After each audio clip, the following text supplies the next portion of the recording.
আমরা বাঙালিরা সবাই ডাক্তার, সবাই উকিল। তুমি জাস্ট প্রবলেমটা বলো, সলিউশন আমরা দিয়ে দিব। লোকের ঘরে দোষ চাপাইতে আমরা এক্সপার্ট। দরজায় তালা লাগানোর পর আমরা ভরসা পাই না, 50 বার টাইনে দেখবো। লাগছে তো? বিছানার তালা, চালের ড্রাম, আটার কোটা, আমাদের মায়েরা কোথায় কোথায় যে টাকা পয়সা লুকায় রাখে, ইডি এসে সার্চ করে খুঁজে পাবে না। কাপড়ের তালায় কাউকে চাবি রাখতে দেখছো?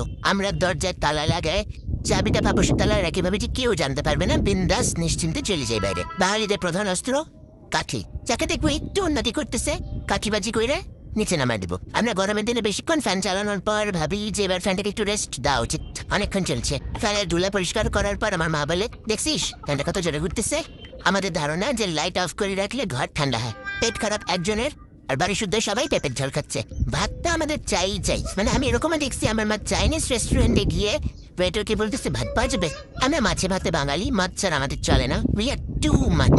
আমাদের নিজেদের কোনো দোষ নেই।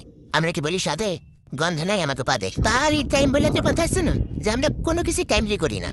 10টায় আসবো বলে 12টার দিকে ঘরের দিকে বেরোই। আমরা সবসময় বলি আরে ওইখানে, আরে ওইখানে, ওই জায়গায়। আরে ওই জায়গায় কোন জায়গা? ওইখানে কোনখানে সেটা আমরা জানি না, কিন্তু ওইখানে প্রত্যেকটা বাঙালির বাবান মানে বয়ফ্রেন্ড আর সোনাই মানে গার্লফ্রেন্ড।